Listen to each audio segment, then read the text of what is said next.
Call of रद्द करना, वापस लेना, जिसको कॉल ऑफ का जो मीन्स होता है वो होता है टू कैंसिल, यानी कि किसी चीज़ को रद्द कर देना। जैसे कि आज हमारे टीचर ने किसी मीटिंग की वजह से हमारी क्लास को रद्द कर दिया, तो कॉल ऑफ रद्द करना या फिर कोई चीज़ को वापस ले लेना। जैसे कि हम ऐसे बोल सकते हैं कि उसने आज मुंबई जाना बारिश की वजह से रद्द कर दिया। इसका एक और एग्जाम्पल है the boss call of the meeting. The boss call of the meeting, boss ने मीटिंग को रद्द कर दी। ठीक है, बॉस ने क्या कर दिया, मीटिंग को रद्द कर दिया। The boss call of the meeting. तो कॉल ऑफ का मतलब क्या हुआ, कैंसिल करना। इसको अच्छे से ध्यान रखना।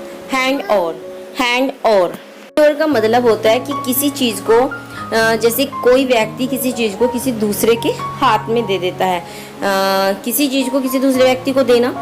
इसका जो हैंड ओवर का जो मीन्स होता है, इसको हम ऐसे बोल सकते हैं to give something to someone, यानी कि किसी चीज़ को किसी दूसरे व्यक्ति को दे देना, कि हमने इस चीज़ को किसी के और के हैंड ओवर कर दिया। जैसे कि मेरा कोई स्कूल है या बिजनेस है और मैं अब उसे नहीं करना चाहता और मैंने उसे किसी और को दे दिया, तो इसी का मीन्स होता है हैंड ओवर, यानी कि किसी चीज़ को किसी और के हवाले कर देना। एग्जाम्पल है she handed over her responsibility to मी।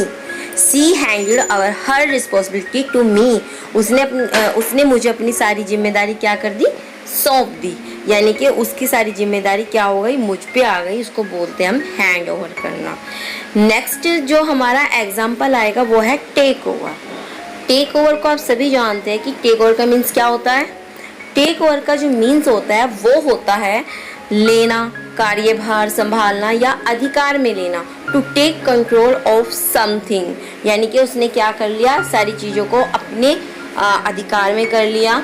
या कोई बॉस है, उसने कोई काम किसी पे दिया हुआ था, वो उससे नहीं हुआ, तो क्या किया, बॉस ने अपना सारा काम खुद पर ले लिया या अपने अधिकार में ले लिया। To take control of something. तो टेक ओवर का जो मीन्स होगा वो होगा to take control of something. इसका एक और एग्जाम्पल है वो है it's time for someone new to take over. It's time for someone new to take over. किसी नए व्यक्ति के कार्यभार संभालने का समय आ गया, या किसी पुराने व्यक्ति ने जो खुद काम कर रहा था वो अच्छे से नहीं कर पाया, तो उसने नए व्यक्ति को क्या कर दिया, उसको टेक ओवर कर दिया। ठीक है, टेक ओवर का मीन्स आप समझ गए होंगे। To take control of something. Take over का मतलब होता है कि किसी चीज़ को संभालना या अधिकार में लेना। ये नेक्स्ट वर्ड है हमारा टर्न डाउन, मना करना, अस्वीकार कर देना। टू रिजेक्ट या टू रिफ्यूज। टर्न डाउन का मीन्स क्या है, मना करना, अस्वीकार कर देना, जिसको हम बोलते हैं टर्न डाउन का जो टर्न डाउन जो होता है to reject, to refuse.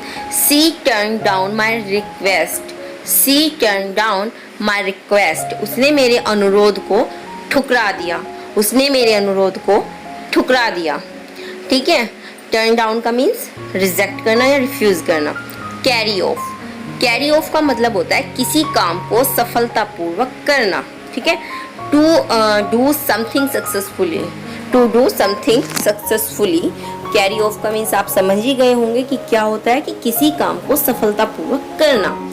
Carry off के बहुत सारे मीन्स होते हैं, ठीक है, लेकिन हम यहाँ पर जो एग्जाम्पल लेंगे आप उसके ही अकॉर्डिंग बहुत सारे एग्जाम्पल ले सकते हैं। The actor carried off the role very well.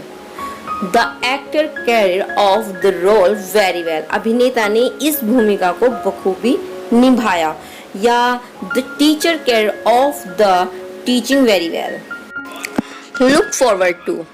Look forward to. Look forward to एक ऐसा वर्ड है जिसका बहुत ज़्यादा यूज़ किया जाता है, खासकर आज के टाइम में।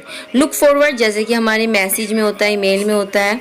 लुक फॉरवर्ड टू खुशी से या बेसब्री से इंतजार करना। Await eagerly. अवेट एगरली यानी कि बहुत ज़्यादा बेसब्री से हमें किसी चीज़ का इंतज़ार होता है। जैसे कि हमारा रिज़ल्ट का बात कर लो, या फिर कोई अच्छी मूवी हो उसका, कि हाँ हमें उसका बहुत ज़्यादा इंतज़ार है। या समर वेकेशन जिनका हमें छुट्टियों का काफ़ी इंतज़ार होता है ना, तो उसका एक और एग्जांपल है I am looking forward to see you again.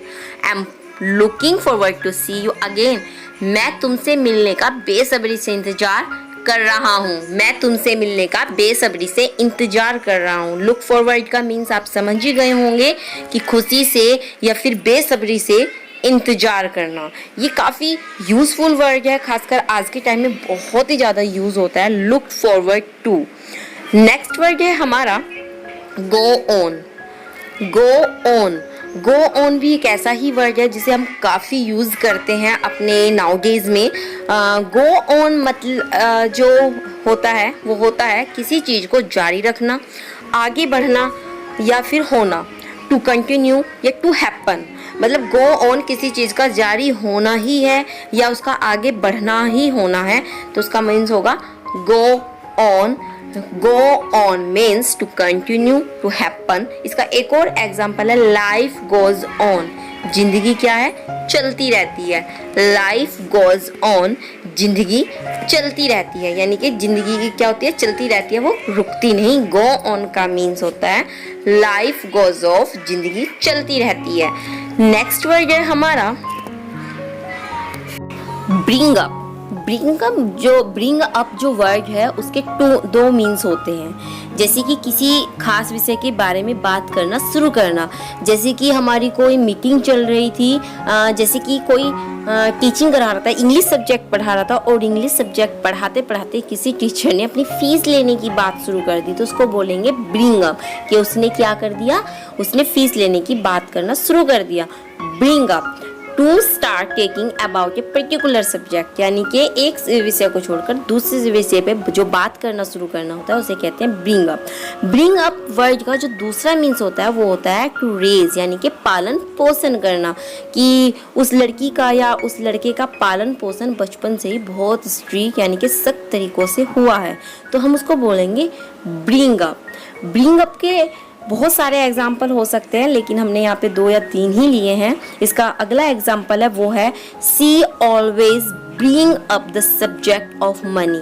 वह हमेशा पैसे का विषय उठाती है। कुछ बंदे होते हैं ना जिन्हें पैसों की बात करनी होती है, तो उसका मीनिंग होता है she always bring up the subject of money. वह हमेशा पैसे का विषय उठाती है। या फिर हम ऐसे बोल सकते हैं she was brought up very strictly. She was brought up very strictly. Next word है हमारा फिगर आउट। फिगर आउट है किसी चीज को समझना या समस्या को सुलझाना। फिगर आउट का मतलब हो गया किसी चीज को समझना या समस्या को सुलझाना। टू अंडरस्टैंड और solve a problem. To understand और solve a problem. Figure out. For, opt for का जो मीन्स होता है, ऑप्ट फॉर का मीन्स होता है बहुत सारी, यानी कि मल्टीपल चुनाव, सोच विचार के बाद चुनना या फिर पसंद करना। To make a choice. To make a choice. Opt for का मतलब होता है किसी चीज़ को चॉइस करना।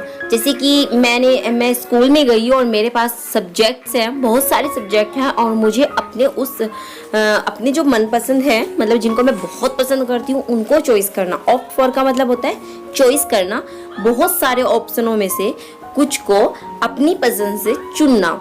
ठीक है। ऑप्ट फॉर का मतलब होता है सोच विचार के बाद चुनना और पसंद करना। To make a choice. Opt for means to make a choice. तो इसका जो एग्जाम्पल है, एक और एग्जाम्पल है जिससे बहुत अच्छे से आपको समझ में आ जाएगा। Jay opted for blue car. Jay opted for the blue car. Jay ने क्या किया? बहुत सारी गाड़ियों में से नीली कार को चुना। जय ने क्या किया? नीली कार को चुना। Jay opted for the blue car. तो ऑप्ट फॉर का मीन्स आप समझ ही गए होंगे कि बहुत सारी यानी कि मल्टीपल चीजों में से कुछ चीज को चॉइस करना। ठीक है। नेक्स्ट, तो ये कुछ वर्ड्स है जिन्हें मैंने आपको बहुत अच्छे से समझाने की कोशिश की है। आपको ये वाली वीडियो कैसी लगी आप हमें कमेंट करके बताना बिल्कुल मत भूलना। साथ ही साथ आप चैनल को लाइक शेयर सब्सक्राइब करना बिल्कुल मत भूलना और बेल आइकन बटन प्रेस करना ताकि आपको आने वाली वीडियो का नोटिफिकेशन मिल जाए। तो चलिए मिलते हैं हम आपके लिए एक और ऐसी बेनिफिशियल वीडियो लेकर। तो मिलेंगे आपको हम कल, तब तक के लिए bye bye and take care.